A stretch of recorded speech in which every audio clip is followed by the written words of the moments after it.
తర్వాతి శ్లోకంలో మొత్తం అవతారం అన్నింటినీ స్మరిస్తున్నారు. మత్స్యాదిభిరవతారైరవతారవతావతా సదా వసుధాం పరమేశ్వర పరిపాల్యో భవతా భవతాపభీతోహం. మళ్ళీ కవితాపరమైన అందం చూడండి. అవతారవత అవతారవత అవత ఆ పదం ఆ పదం ఎన్ని మార్లు నడిపాడు. అవతారవత అంటే మళ్ళీ అర్థం మారిపోతుంటుంది. భవతా భవతాప భవతా భవతా 2 మార్లు వచ్చింది, అర్థం మళ్ళీ మారుతుంది. ఇందులో కూడా అందం చూపిస్తున్నాడు కవితారూపమైన అందం. ఇది ఎందుకంటే ఇవి ఫీట్స్ కావండి, పొయిటిక్ ఫీట్స్ కావు. ఇక్కడ ఇలా రచిస్తే గుర్తుండిపోతే వినడానికి అందంగా ఉంటాయి. అలా ఆకర్షించి గుర్తుంచేటట్టు చేసి జ్ఞానాన్ని నింపడమే భగవత్పాదుల వారి యొక్క ప్రధాన ఉద్దేశం. అంత చక్కగా చూపిస్తున్నారు ఇక్కడ. మత్స్యాదిభి అవతారై, మత్స్యావతారము మొదలైన అవతారములతో అవతారవత అవతరించి, మత్స్యాది అవతారములతో అవతరించి నువ్వు చేసిన పనేమిటి? అవత. అవత అంటే రక్షించినది అని అర్థం. ఇక్కడ అవనము అంటే రక్షణ. అవతారవత అవత అంటే అవతరించిన వాడివై రక్షించవు. దేన్ని రక్షించవు? వసుధాం, భూమిని రక్షించావు అన్నాడు. భూమిని రక్షించుట అంటే ఏ అవతారంలో రక్షించాడు? వరాహ అవతారమా? కాదు, అన్ని అవతారాలు భూమిని రక్షించాడు ఆయన. ఇక్కడ రామావతారం దేనికి వచ్చింది? భూమిని రక్షించడానికే. కృష్ణావతారం దేనికి వచ్చింది? భూమిని రక్షించడానికే. అది కృష్ణావతారం ముందు భూదేవి గోరూపం ధరించి విష్ణువుని శరణ వేడితేనగా వచ్చాడు. ఎందుకంటే అధర్మం శిక్షింపబడి ధర్మం రక్షింపబడిసింది ఎక్కడ? భూమి అందేగా. ఎందుకంటే ధర్మం భూమిని రక్షిస్తుంది, అందుకే ధర్మాన్ని ఆయన రక్షించాడు. ఇక్కడ అల్టిమేట్గా దేన్ని రక్షించినట్లు? భూమిని రక్షించడమే. కనుక మత్స్యాదిభి అవతారై, మత్స్యావతారము మొదలైన అవతారములన్నిటితోనూ నువ్వు అవతరించి అవతా వసుధాం, భూమిని రక్షించినట్టు అవతారములే కదా అవన్నీ. కానీ భూమిని రక్షించినట్టి అవతారములను అవతరింపజేసేవు నువ్వు. అవతారములను కానీ మత్స్యాదిభి, చేప మొదలైన అంటే అన్ని అవతారాలు స్మరించుకో. ఎన్ని అవతారాలు మొత్తం? దశావతారములు కాదు ఇక్కడ. ఎందుకంటే మీరు దశావతారాలనే సంఖ్య తర్వాత జ్యోతిష్శాస్త్ర సహాయంతో వచ్చింది, కానీ భాగవతంలో దశావతారాలు చెప్పలేదు. విష్ణు పురాణంలో దశావతారం లేవు, మహాభారతంలో లేదు, విష్ణు సంబంధమైన ప్రమాణ గ్రంథాల్లో కనబడదు. కానీ కొన్ని పురాణాల్లో దశావతారాలు చెప్పిన మాట వాస్తవమే. దానికి జ్యోతిష్శాస్త్రానికి ఏదో అనుబంధం ఉన్నది. సూర్యుడికి రామావతారం, కుజుడికి నృసింహావతారం, ఇలా తర్వాత అవతారం అని చెప్పారు. ఇవి జ్యోతిష్శాస్త్రంతో అవతారం అని చెప్పడం అంటే మనకున్నటువంటి నవగ్రహదని దోషాలు పోగొట్టడానికి పరిపూర్ణంగా ఒక అవతారం చెప్తూ 10 చెప్పారు. ఇది మొత్తం అంటే ఒక్కొక్క అవతార ధ్యానం వల్ల ఒక గ్రహదోషం కూడా పోతుందన్నమాట. చూసారు ఎన్ని ఉన్నాయో. అది తర్వాత ఏర్పడ్డాయి 10 అవతారములు. ఏది ఏర్పడ్డంటే సంఖ్య నిర్ణయం తర్వాత చేశారు. కానీ హరి అవతారములు ఎన్ని అంటే భాగవతం చెప్పేది ఒక్కసారి విందాం. భాగవతంలో శుకుడు చెప్తాడు ఎన్ని అవతారాలు అంటే అనంతం అన్నాడు. ఇక్కడ లెక్కలేని అవతారములయ్యా అన్నారు. ఇక్కడ మరి లెక్కలేని అవతారాలు చెప్తానంటే ఆయన అవతారకు లెక్కలేదు, కానీ మనకో లెక్క ఉంది. నేను ఆగకుండా 8:30 దాటితే మీరు వాచులు చూసుకోకపోకుండా ఊరుకోలేదు, లెక్క ఉంది కదా. పరిమితి మనకుంది, ఆయనకి లేదు. కానీ పరిమితి గల మన కోసం ఆయన పరిమితి సంఖ్యలోనే చెప్పుకోవాలి. అంత సుఖయోగిందుల వారు కూడా ఆయన అవతారం లెక్కలేదంటూనే 25 అవతారములు చెప్పారు ఆయన. 25 అవతారాలు చెప్పాడు ఆయన. అంతకుముందు సూతుల వారు 21 పేర్కొన్నారు. అంటే 25లో 21 చెప్పాడు ఆయన, మరో 4 ఎక్కువ చెప్పాడు ఆయన. ఇక్కడ చెప్పి ఏమంటారంటే ఇంకా చాలా ఉన్నాయి, నేను కొన్ని మాత్రమే చెప్పాను అన్నాడు. ఇక్కడ ఇదే విషయం మన విష్ణు పురాణంలో మహాభారతంలో కూడా గోచరిస్తుంది. కానీ అవతారైహి అనేసారు. ఇక్కడ అవతారముల చేత అంటే నువ్వు దశావతారములు, ఏకవింశ అవతారాలు, పంచవింశ అవతారాలు నీ ఇష్టం. అవన్నీ మత్స్యాదులు. మత్స్యావతారం అంటే చాలామందికి తెలుసు, సోమకాసుర సంహారం చేసి వేదాలని కాపాడినటువంటి వాడు. కానీ మత్స్యావతారం ప్రయోజనం ఏమిటి? వేదరక్షణ. అది మత్స్యావతారాలను ఎందుకు నమస్కరించారనేది ఆచార్య అవతారం, గురుస్వరూపం అండి. వేదోద్ధర తిరువెంకట నాయక అన్నట్లుగా వేదములను ఉద్ధరించాడు. వేదాలు మనల్ని ఉద్ధరిస్తాయి, భూమిని ఉద్ధరిస్తుంది. వేదాలు భూమిని లోకాన్ని రక్షిస్తాయి కనుక వేదాలను రక్షించాడు. ఇక్కడ అది మత్స్యావతారం అందుకొచ్చింది. కూర్మావతారమా కూలిపోతున్న పర్వతాన్ని నిలబెట్టాడు. ఇక్కడ ఆ నిబ్బరం ఇచ్చి నిలబెట్టాడు. దానివల్ల అమృతాదులను ఉత్పాదనం చేయగలిగాడు. వరాహావతారంతో నేరుగా భూమిని ఉద్ధరించాడు. నృసింహావతారంతో మళ్ళీ అధర్మ శిక్షణ ధర్మరక్షణ చేసి తన సంధ్యాస్తత్వాన్ని బోధించాడు. ఒక్కొక్క అవతారం ఒక అద్భుతమైన తత్వాన్ని మనకు బోధిస్తుంది. అది అవతారాల గురించి ఆలోచించినప్పుడు అన్నీ విష్ణువైనా ఒక్కొక్క అవతారంలో ఒక్కొక్క లక్షణం ఉంది. మీరు గమనించినట్లయితే మొదటిచ్చిన అవతారం మత్స్యావతారంతో ప్రళయకాలంలో కూడా ఉండే తన శాశ్వతత్వాన్ని రుజువు చేశాడు ఆయన. అందుకే ఓ ప్రళయం చివర చేపగా వచ్చి మళ్ళీ సృష్టి వరకు ఆ మత్స్యరూపం తిరుగుతూనే ఉంది ఇక్కడ. ఆ సమయంలో ఒక నావయందు ఒక మనువుని మొదలైన వారిని కాపాడుతూ జ్ఞానం చెప్పాడు మహానుభావుడు ఇక్కడ. ఒకవైపు తన శాశ్వతమైన లక్షణాన్ని చూపించుతూ జ్ఞానాన్ని ఉద్ధరించిన అవతారం మత్స్యావతారం. ఇక రెండవదా, ఎన్ని పనులు చేశారండి. మనం కూర్మావతారం అని చెప్తాం కానీ అక్కడ మందరపర్వతం తెచ్చి పెట్టింది ఆయన, కింద నిలబడ్డది ఆయన. ఆ తర్వాత దేవతలకి శక్తినిచ్చి అసురులను అటుపంపి దేవతను నిటుపంపి తాను కూడా మధ్యలో ఉండి చిలికి, తర్వాత విషం వచ్చినప్పుడు తాను శివుడై కాపాడి, ఆ తర్వాత ఎన్నెన్నో ఇచ్చి చివరికి తానే ధన్వంతరియే వచ్చి అమృతాన్నిచ్చి అది పంచుకునే గొడవ వచ్చినప్పుడు తానే మోహినియే వచ్చి ఎన్ని పరిచేశాడు. ఒక్క కథలో బోల్డ్ అవతారం ఉండేది, ఈ కథలోనేనండి. ఇక్కడ ఎన్ని తలుచుకుంటున్నారో చూడండి మీరు. ఇక్కడ వరాహ అవతారం, అది మామూలు వరాహమా, యజ్ఞ వరాహం. అందుకే యజ్ఞమే తన స్వరూపంగా స్వామి ఆవిర్భవించాడు.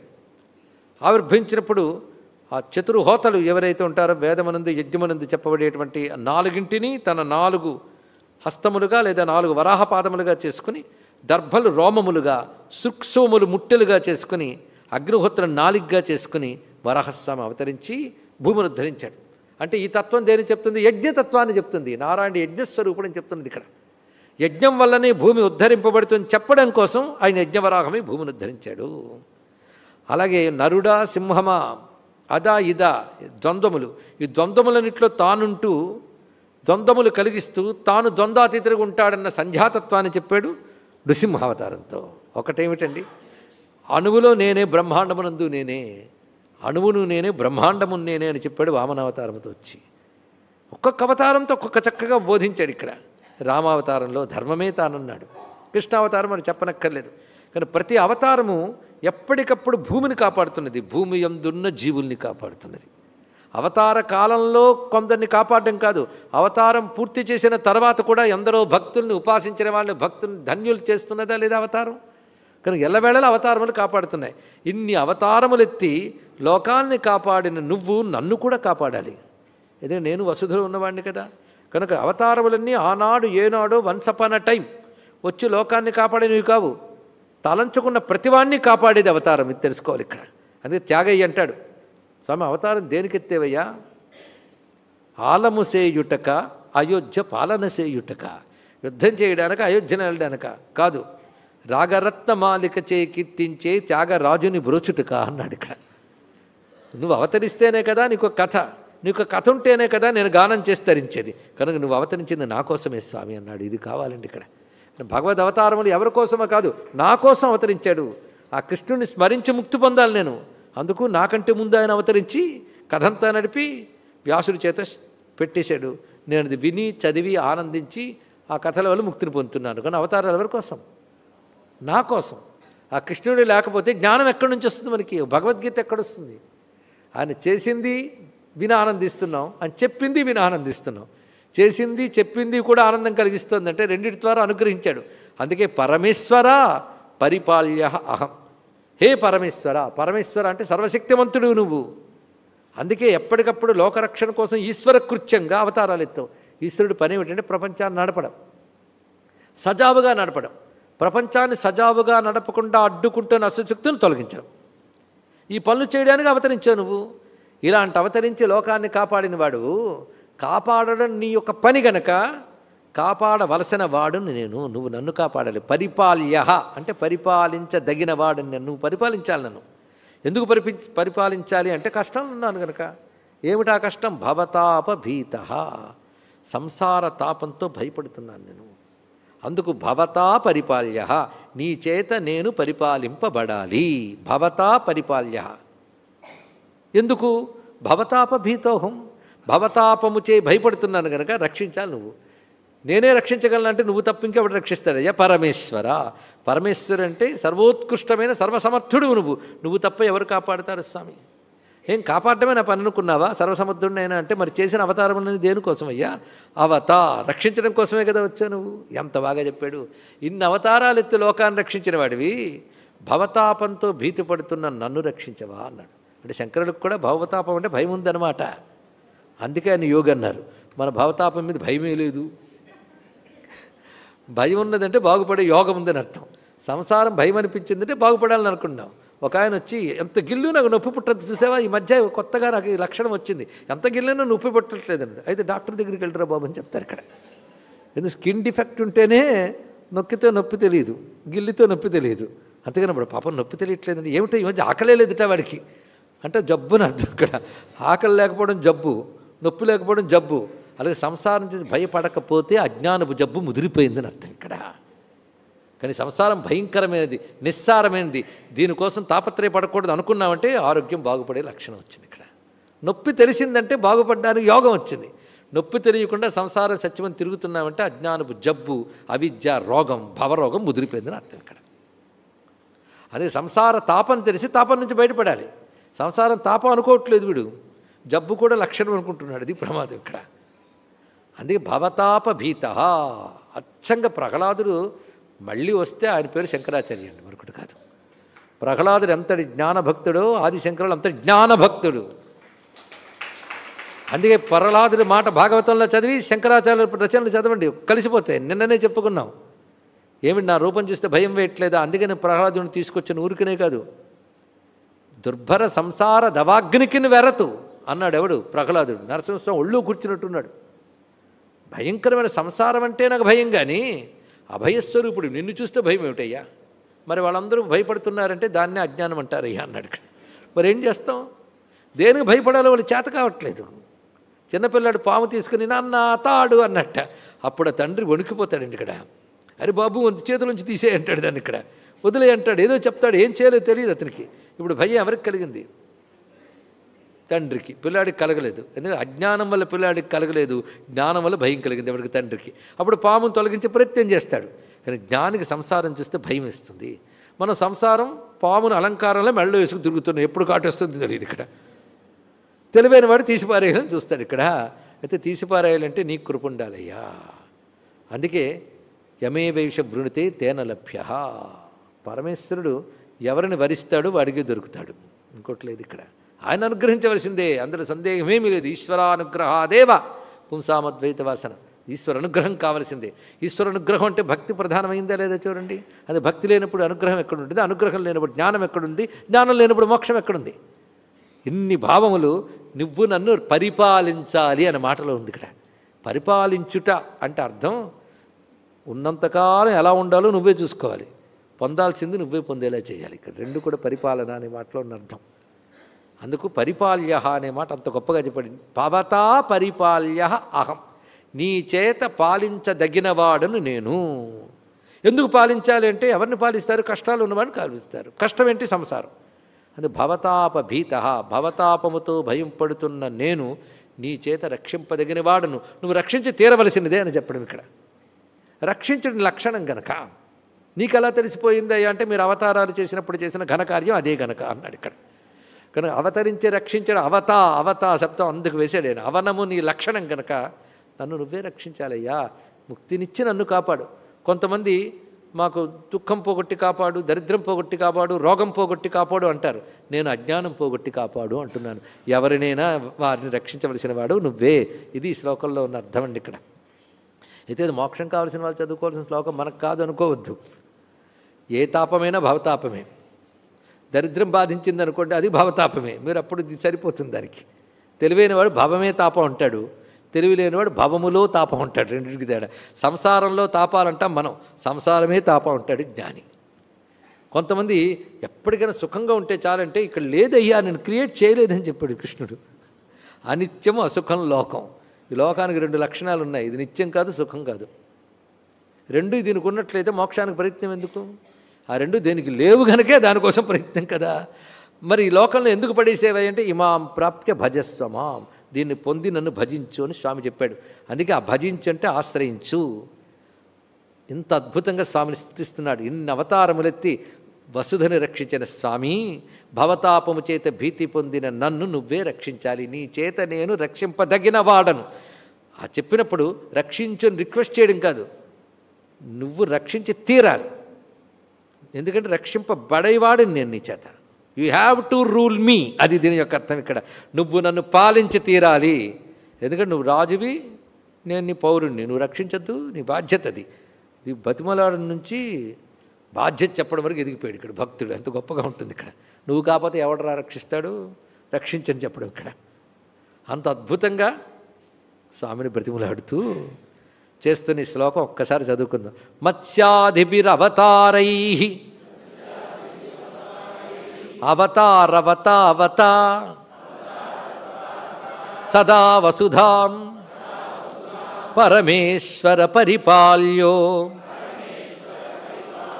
భవతా భవతాపభీతోహం. ఆయన చెప్పాడు కూడా, అన్నీ విడిచిపెట్టి అంటే అన్నీ సమర్పించి నన్ను పట్టుకుంటే నీకు అన్ని దోషముల నుంచి తొలగిస్తాను, దుఃఖపడకు అన్నాడు.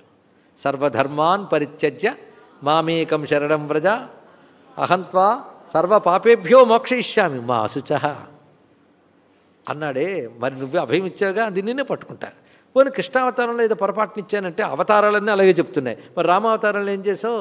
సకృదేవ ప్రపన్నాయ తవాస్మీతి చ యాచతే అభయం సర్వభూతేభ్యో దదామి ఏతద్వ్రతం మమ అక్కడ చెప్పు. నువ్వు ఒక్కసారి వచ్చి నీ వాడిని నన్ను పట్టుకుంటే వాడిని అన్నిటి నుంచి కాపాడుతాను, అన్నిటినీ కాపాడుతాను అన్నాడు. ఎంత గొప్పగా మాట్లాడండి. ఎవరి నుంచైనా కాపాడుతాను, ఎవరినైనా కాపాడుతాను. ఆ మాటలు ఎంత అందం ఉందో చూడండి. ఎవరి నుంచైనా అంటే ప్రపంచంలో దేని నుంచైనా కాపాడుతాను. ఆ మాట ఎవడనగలడు? ప్రపంచంలో అన్నిటి మీద అధికారం ఉన్నవాడు అనగలడు. అక్కడ రాముడు బయటపడిపోయాడు. ప్రపంచంలో అన్నిటి మీద అధికారం ఉన్న నారాయణుని నేనని చెప్పగానే చెప్పేశాడు ఇక్కడ.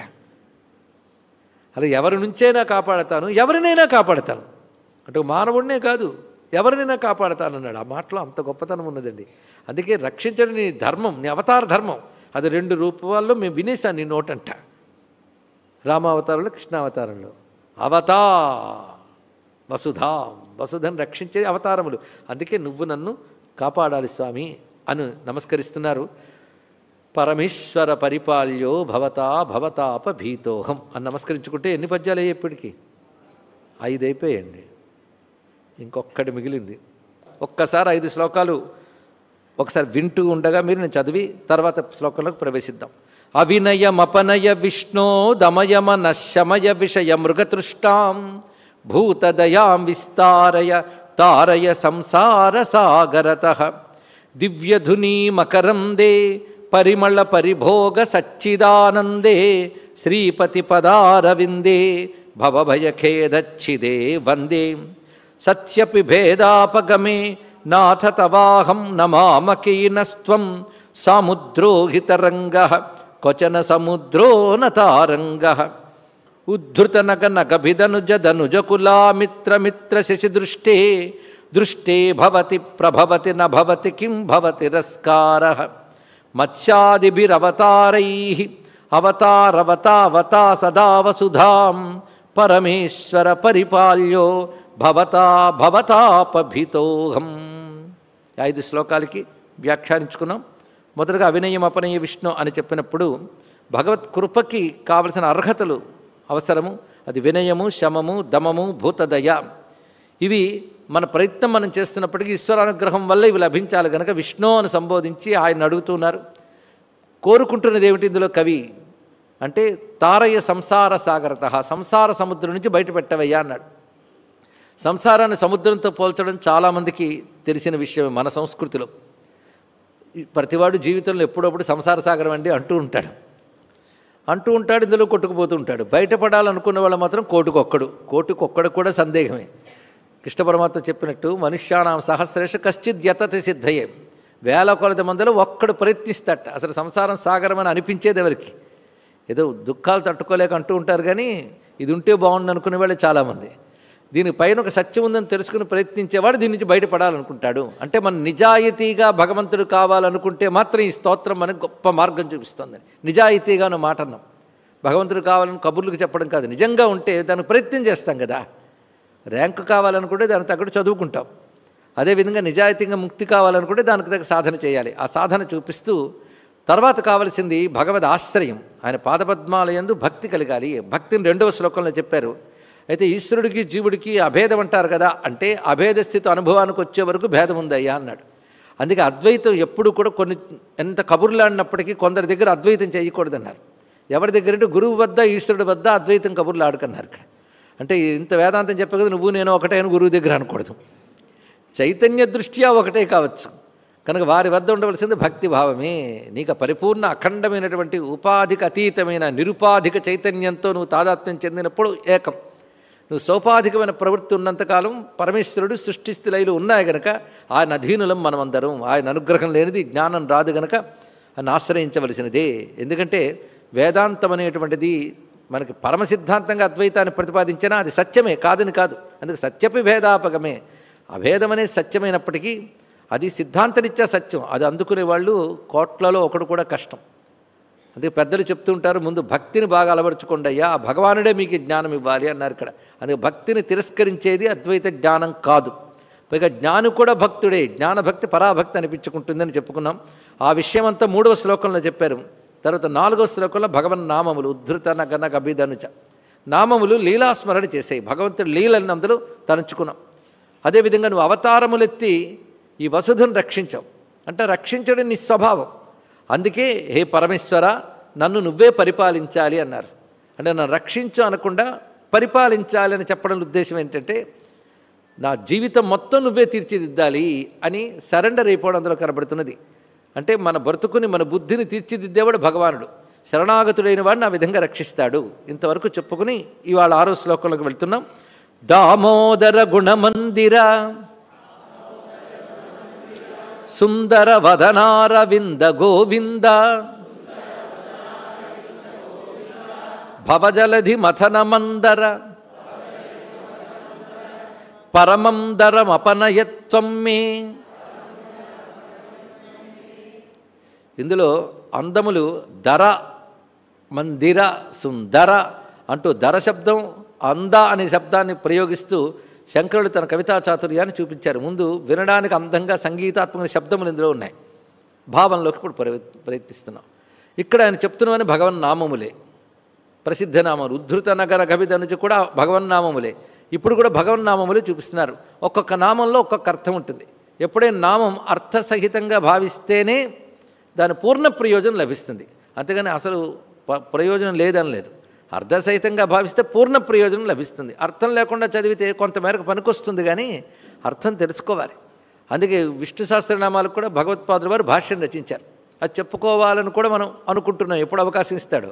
దానికి ఒక విధంగా ఇది రిహార్సల్లా అనుకుందాం, లేదా దీనికి ఎపిటైజర్ లాగా అనుకున్నా చాలు. భగవన్ నామములు నిన్ననే మనకు స్మరణ చేసుకున్నాం. ఇప్పుడు ఇందులో ఎన్ని నామాలు ఉన్నాయో చూడండి. దామోదర గుణమందిర సుందర వదనారవింద గోవింద భవజలధి మథన మందర 5 సంబోధనలు ఉన్నాయి ఇందులో. ఏది ఒక్క పదం కూడా ఆదిశంకరులు వ్యర్థముగా ప్రయోగించరు. అది మనం చెప్పుకున్నాం. నామం లేదు రాయాలని కాదు, ఛందస్సులు ఇమర్చాలని కాదు, ఒక్కొక్క నామానికి ఒక్క పరమార్థం ఉంది. నేను ఉద్ధృత నగ గభిధనుజ అన్నప్పుడు కృష్ణలీలే చెప్పుకున్నాం. ఉద్ధృత నగ అంటే గోవర్ధనగిరిని కృష్ణుడే ప్రధానమైనప్పటికీ అంతకు ముందు అవతారంలో కూడా మందార పర్వతాన్ని ఎత్తాడు కనుక ఉద్ధృత నగ సరిపోయింది. కానీ ఈయన ఉద్దేశం మొత్తం కృష్ణుడేనండి. ఆదిశంకరులు కృష్ణుడు అంటే మహాప్రీతి, అది అనేక చోట్ల మనం చెప్పుకున్నాం. అందులో జ్ఞాన సంస్కారం ఉన్నవారికి కృష్ణుడు అంటే బాగా ప్రీతి కలుగుతుంది. ప్రేమించే స్వభావం ఉన్న వాళ్ళకి కృష్ణుడు అంటే ప్రేమే. ఎలా చూసినా కృష్ణుడున్నాడే ఆ పరిపూర్ణమైన అవతారం. అందుకే కృష్ణుని యొక్క వైభవం ఇందులో చెప్పుకున్నారు అనుకోవచ్చు. దామోదర, దామోదర అనేది కృష్ణుని యొక్క అవతారంలో వచ్చిన పేరు. అయితే తత్పూర్వం లేదా అంటే తత్పూర్వం కూడా ఉంది కనుకనే 24 నామాల్లో దామోదర నామం కూడా చెప్పుకుంటున్నాం. పైగా 12వ నామం అది ముఖ్యమైన నామంగా చెప్తారు ఇక్కడ. అటువంటి దామోదర, దామోదర అని చెప్పడంలో భక్తులకి దామోదర శబ్దం చాలా ఇష్టం. గోవర్ధన గిరిధర ఎలాగైతే ఉద్ధృత నగతో చెప్పుకున్నామో దామోదరు కూడా భక్తులకి చాలా ప్రీతండి. ఎందుకంటే ఎవరి చేత కట్టుబడిన వాడు తాడుకు కట్టబడ్డాడు కనుక సులభంగా దొరుకుతాడనే భావం దామోదర శబ్దంలో ఉన్నది. దామోదర్ అనే మాటకు అర్థం ఏంటంటే యశోదయ దామ్న ఉదరే బద్ధ ఇతి అని శంకరులు విష్ణు సహస్రనామంలో భాష్యం రచించారు. యశోదమ్మ చేత దామముతో, దామం అంటే తాడు, ఉదరం అంటే పొట్ట, తాడుతో కట్టబడిన ఉదరము కలవాడు దామోదరుడు. అందుకే దామోదర లీల చాలా ప్రసిద్ధి. ఎందుకంటే ఆ తాడుతో కట్టడానికి అమ్మవారు పడ్డటువంటి కష్టం అంతా ఇంత కదా యశోదమ్మ. కొంతలా దొరకడు, ఆయన వెంట పరిగెత్తింది. ఆ పరిగెత్తి పట్టుకోవడానికి పడ్డ అవస్థ అసలు ఆ కథలోనే చాలా విశేషం ఉన్నది కదా. తాను చల్ల చిలుకుతూ ఒళ్ళో కూర్చోబెట్టి స్తన్యం ఇస్తున్నది పిల్లవాడిని. ఈ లోపల ఇంట్లో పాల పొంగు వాసన రాగానే పిల్లవాడిని అక్కడ దింపింది. పాలు కాస్త పొయ్యి నుంచి దించడానికి వెళ్ళింది. వెళ్ళొచ్చేటప్పటికల్లా తనకు పాలిస్తూ కిందకి దించినందుకు ఆయన కోపం వచ్చింది. ఇక్కడ వెంటనే చేతికి అందినటువంటి రాయితో అక్కడున్న కడవలు పగలగొట్టి చూస్తే అమ్మ మళ్ళీ కోప్పడుతుందని కనబడకుండా పారిపోయాడు అక్కడ. ఆవిడ తిరిగి వచ్చి చిన్న నవ్వుకుని దండించాలి, ఈ మధ్య చాలామంది ఫిర్యాదులు చేస్తున్నా వదిలేశాను, అల్లరి ఎక్కువైపోయింది అనుకుని వెతుకుతూ ఉంటే వికచ కమలనయ్యన వేరొక ఇంటిలో వెలయ రోలు తిరుగ వేసి ఎక్కి ఉట్టి మీద ఉన్న పాలు ఒక కోతి పాలు చేయుచున్న బాలుగనియే, లేదా ఉట్టి మీద వెన్న ఒక కోతి పాలు చేయుచున్న బాలుగనియే. కోతికి ఇస్తున్నాడు ఆయన ఉట్టి మీద వెన్న. ఇది చూసి చడీ చప్పుడు లేకుండా పట్టుకుందామని వెళ్ళేటప్పటికల్లా ఆయన చూసే వెంటనే దిగి పరిగెత్తడం మొదలుపెట్టాడు. ఇంకా ఆయన పట్టుకోవాలని ఆవిడ పడ్డ తాపత్రయం అంతా ఇంత కాదు. ఇది భక్తులకు ఆనందం కలిగించే లీల. ఇదే పనులు ఎవరైనా పిల్లలు చేస్తే మనం అంత ఆనందించాం, కానీ కృష్ణుడు చేస్తే ఆనందిస్తాం. ఎందుకంటే ఏమీ లేనివాడు అన్నీ ఉన్నట్లు చేయడమే ఆనందం. ఆయన వెంట పరిగెత్తింది. ఆ పరిగెడుతుంటే దేవతలు కూడా మురిసిపోయి చూస్తున్నారు. ఎందుకంటే ఆయన పట్టుకోవడం కోసం ఇలాంటి అవస్థలు యోగులు పడుతూ ఉంటారు. మనస్సులో ఆయన పట్టుకోవడం కోసం మనస్సును ధ్యానంతో ప్రాణాయామంతో బయట ప్రపంచం నుంచి మరల్చి అంతరంగంలో పెట్టి ఆయన్ని పట్టుకోవడానికి ప్రయత్నం చేస్తూ వేదవాక్యాలు ఉపనిషద్వాక్యాలు మననం చేసుకుంటూ పట్టుకోవాలని ప్రయత్నిస్తున్నా దొరకడాయన. అలాంటిది ఈమెకు దొరుకుతాడా చూద్దామని పైనుంచి దేవతలందరూ చూస్తున్నారు. మొత్తానికి ఆయన దొరికిపోయాడనే సమయానికల్లా మళ్ళీ పరిగెత్తేవాడు. ఆఖరి కోసం నిలబడి దొరికిపోయాడు ఆయన. అమ్మయ్య దొరికేవరా అంటే కావాలని దొరికాడు ఆయన. ఆవిడ దొరకబుచ్చుకోలేదు ఆయన్ని. ఆయన కరుణించాడు. ఇంకా అమ్మ ఇంకా కష్టపడలేదని దొరికిపోయాడు. ఎప్పుడైనా భగవంతుడు మన సాధనలు పరిపూర్ణమయ్యేను అనుగ్రహించడు. పాపం నిష్కపటంగా శక్తి కొద్దీ చేశాడు కానీ అనుగ్రహిద్దామని అనుగ్రహిస్తాడు తెలుసుకోవాలి. ఇక్కడ దయతో అనుగ్రహిస్తాడే తప్ప నీ అర్హత చూసి అనుగ్రహించడు. అర్హత ఒక్కటే, నిష్కపటత్వం. నీకు భగవంతుని శక్తిని ఆయన కోసం వినియోగించాది ఒక్కటే. ఆయన పొందగలిగేటంత శక్తి లేకపోవచ్చు, నీకున్న శక్తిని ఆయన కోసం వినియోగించవయ్యా. ఇదే మనకు ఉడతా భక్తిలో కూడా కనబడుతుంది. సేతువు కట్టేటంత శక్తి ఉడతకు లేదు, కానీ తన శక్తితో రామకార్యం చేద్దామనుకుంది కనుక అనుగ్రహించాడు స్వామి ఇక్కడ. అదే మన శక్తి నిష్కపటంగా ఉండాలి. యథాశక్తి అంటూ ఉంటాం కానీ యథాశక్తి చేసామో లేదు ఈశ్వరుడు గిరుక.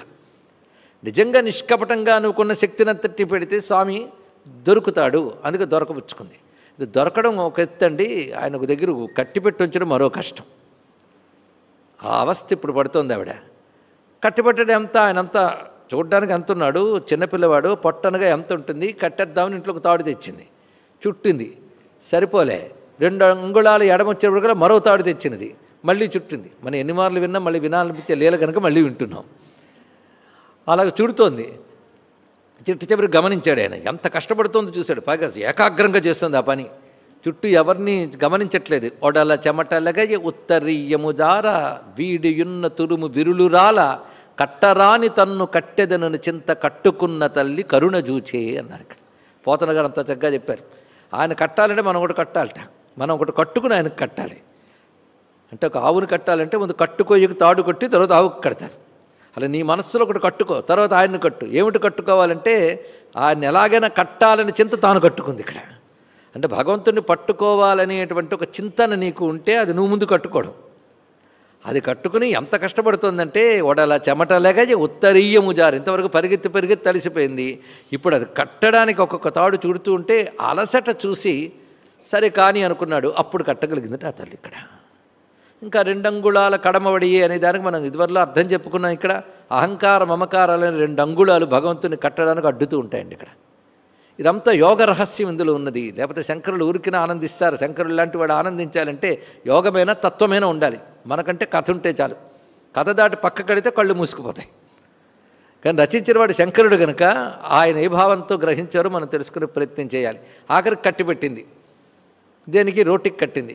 కట్టిన తర్వాత ఏం జరిగింది అంటే స్వామి ఊరుకోకుండా ఆ రోటిని ఈడ్చుకుంటూ వెళ్ళి శాపానికి కట్టుబడిపోయిన 2 బంధాన్ని విడిపించాడు.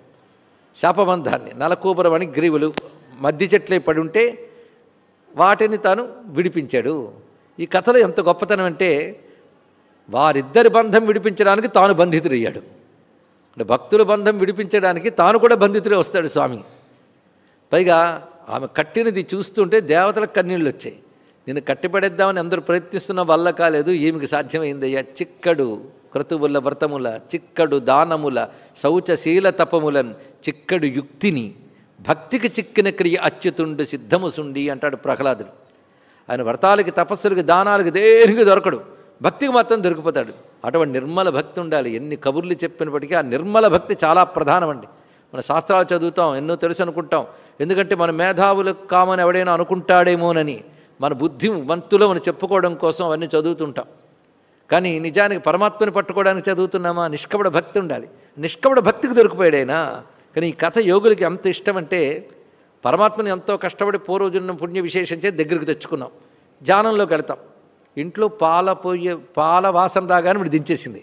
అలాగే భగవంతుని ధ్యానిస్తున్నప్పుడు ఏదో విషయం గుర్తుకొస్తుంది, వెంటనే మనస్సులోని భగవంతుడు దిగిపోతాడు, మనం దించేస్తాం. ఒకసారి దించితే మళ్ళీ పట్టుకోవడం మహా కష్టం.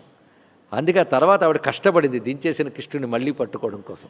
ఎన్ని పుణ్యాలు చేస్తే ఒళ్ళోకి వచ్చాడు. వాడిని ఇంట్లో పాలవాసనకి దించేసింది, మన విషయవాసనకి విష్ణువుని దించేస్తాం. తిరిగి పట్టుకోవడానికి ఆవిడ పడ్డ తాపత్రయం ధారణ అంటారు దాన్ని. ఆ పట్టుకోవడం, కట్టడం ధ్యానం, ధారణ ధ్యానం. ధ్యానానికి అడ్డుకునేవి 2 అంగుళాలు, అహంకారం మమకారం. మీరు ధ్యానానికి కూర్చున్నప్పుడు మీవి అనుకున్నవి గుర్తు రాగానే ధ్యానం చెదిరిపోతుందా లేదా పరిశీలించండి. మీవి అనేది మీకు నచ్చిన వాళ్ళు నచ్చని వాళ్ళు 2 రకాలు. ద్వేషం కూడా మమకారమే. నా శత్రువు అన్న కూడా మమ శత్రువు, అది మమకారమే. నా మిత్రుడన్న మమ మిత్ర, అది మమకారమే. ఈ 2 మమకారాలు వదిలేయాలి అక్కడ. అందులో రాగం కానీ ద్వేషం కానీ ఏ 2 ధ్యానంలోకి వచ్చాయా ధ్యానం పోతుందండి. అదే మమకారం రాకూడదు. తర్వాత అహంకారం, దాని గురించి నేను చెప్పక్కర్లే ఉదాహరణలు. నేను అని ఫీల్ వచ్చి నన్నంత మాట అంటారా, అసలు నేను ఎంత సాధించానో అని ఏమాత్రం నేను వచ్చినా ధ్యానం చెదిరిపోతుంది. కనుక 2 అంగుళాలు పోవాలి. దానికి ఏం చేయాలంటే ఇంట్లో తాళ్ళన్నీ కలిపి కట్టాలి. ఇంకా తాళ్ళు లేవని భగవంతుడికి తెలుసు. కనుక ఆవిడ ఏం చేసిందంటే ఇంట్లో ఉన్న తాళ్ళన్నీ తెచ్చింది. ఎలా తెచ్చిందంటే, తజ్జనని లోగిటం గల రజ్జు పరంపరల నెల్ల క్రమ్మరన్ సుతగట్టన్ బొజ్జ తిరిగి రాదయ్యే జగజ్జాలములున్న బొజ్జ కట్టన్ వశమే అంటారు పోతన గారు ఇక్కడ. అలా కట్టాలని ప్రయత్నిస్తున్నప్పుడు ఇంట్లో తాళ్ళన్నీ అయిపోయింది, తెలిసిపోయింది. ఒక తాడు ఇంకా తాళ్ళులో అది తెలుసుకుని కట్టుబడ్డాడు ఆయన. ఇక్కడ మనం ఉన్న తాళ్ళన్నీ కలిపి భగవంతుడు కట్టగలగాలండి. కొన్ని తాళ్ళు కూడా మిగిల్చుకోకూడదు. తాళ్ళు అంటే సంస్కృతంలో చెప్తే మీకు అర్థమవుతుంది, పాశాలు. అవెన్నో చెప్పక్కర్లేదు. ఇవాళ ఇక్కడే ఉంటాం కృష్ణుడి కోసం, రేపు మనవడు పుట్టినరోజు అంటే ప్రవచనం వదిలిన వెళ్ళిపోతాం. దీన్ని బట్టి కృష్ణుడు ఎక్కువ మనవడు ఎక్కువ తెలిసిపోయింది. అంటే ఒక తాళ్ళు లాగింది అక్కడికి.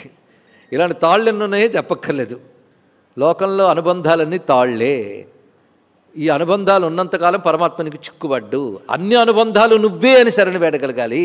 త్వమేవ మాతాచ పితా త్వమేవ, త్వమేవ బంధుశ్చ సఖాత్వమేవ, త్వమేవ విద్యా ద్రవిణం త్వమేవ, త్వమేవ సర్వం మమ దేవదేవ. శ్లోకం చదువుతాం, చిన్నప్పుడు చదివేసాం, కంఠస్థ అయిపోయింది పొరపాటున. కనుక కంఠత అయిపోయింది కనుక చదివేస్తున్నాం. కానీ ఎప్పుడైనా మనసారా అనుకున్నామా? అనుకుంటే మరొక వైపు మనస్సు వెళ్ళదే. అన్ని బంధములు కలిపి ఏకబంధం చేసి అన్ని నువ్వే అని పరమాత్మను పట్టుకోగలిగితే ఇంకా తాడు మిగలకూడదు లోకంలో. ఆయన ఉన్నది కానీ ఇది కొంచెం మిగిలిపోయింది అంటే దొరకడైనా. అన్ని తాళ్ళు కలిపి ఆయన్ని కట్టి.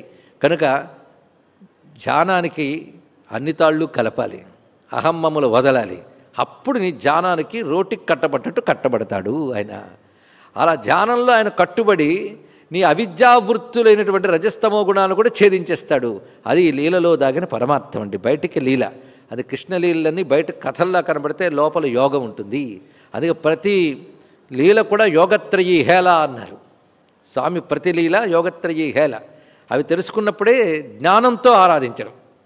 మన శంకరుల పాదాలు పట్టుకున్నాం కనుక శంకరుల భక్తి జ్ఞానభక్తి. జ్ఞానంతో ఆరాధించాలి. ఆ జ్ఞానభక్తే మోక్షమిస్తుందంటారు మా త్యాగయ్య. తెలిసి రామచింతనతో నమముసేయవే ఓ మనసా. ఒట్టి రామ రామ రామ అనుకో, నేను తప్పని అన్ను, అది పాపాలు పోగొడుతుంది. కానీ తెలిసి అన్నావా తొందరగా పూర్ణంగా ఫలమిస్తుంది. శీఘ్రముగా పూర్ణముగా ఫలం రావాలంటే తెలిసి అనాలి. కనుక తెలిసి అన్నారు కనుక ఆ తెలివి శంకరులు మనకి ఇస్తున్నారు. స్వస్తి.